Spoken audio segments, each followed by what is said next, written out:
তুমি যত বড় ক্ষমতাধর ব্যক্তি হও না কেন, তোমার হুম। তোমার ডিপার্টমেন্ট, মনে করো তুমি স্কুলের টিচার, প্রাইমারি, হুম। হেডমাস্টার। এখন তুমি ফেরেশতা, সবচেয়ে ভালো লোক। আর তোমার টিচার বাকি 5 জন যারা আছে সবাই হলো বদমাইশ। হুম। হুম। এখন তুমি কি কোনো একটা অর্ডার, কোনো একটা চিন্তা ভাবনা বা তোমার কোনো একটা ইচ্ছা তুমি ভালোভাবে ফলাইতে পারবা? হুম। পারবা না। কারণ তুমি যা বলবা তা তো তারা করছে না। আর তারা যদি না করে, তুমি তো 5টা টিচারের কাজ একা করতে পারতেছো না।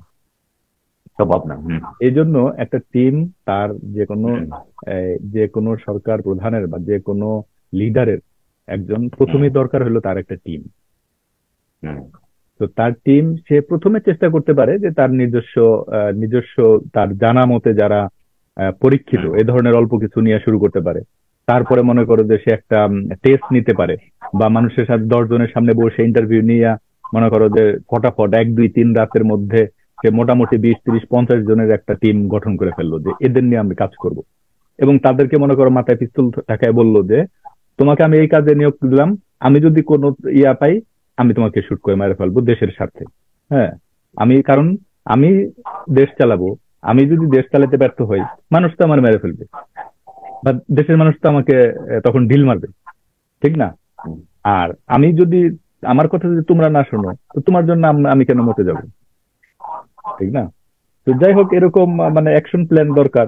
তারপরেও ফর এক্সাম্পল আর একটা বিষয় হলো, যেমন আমার মনের মধ্যে সবসময় ইয়া থাকে যে যখনই একজন নেতা, লিডার, স্পেশালি এই মুহূর্তের কথা তো সবাই, বাংলাদেশের প্রত্যেকটা যুবক তরুণ হুম। সবাই স্বপ্ন দেখে বা দেখছে যে কবে এরকম একটা, মানে মনের মতো একটা বৈষম্যহীন বলো বা যাই বলো, মানে দেশের কথা চিন্তা করে যাদের মনে করো যে দেশের, যার মধ্যে দেশ নিয়ে একটা বড় মহা পরিকল্পনা থাকে, যার রক্তের মধ্যে মনে করো যে প্রতি মিনিটে খালি প্ল্যান আর প্ল্যান, আমি এইটা করবো, আমি এটা করবো, আমি হলে এটা করব, আমি এটা কেন করতেছে না।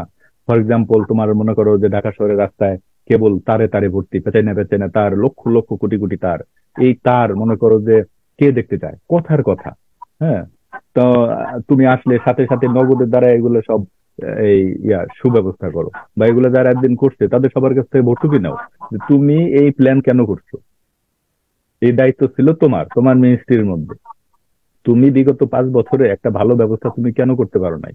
তারে ডাকো, ডাইকা তার যাবজ্জীবন সাজা দিয়ে যাও, বা 10 বছরের জেল দিয়ে দাও, বা জরিমানা করে দাও নগদে অন দ্য স্পট। কি?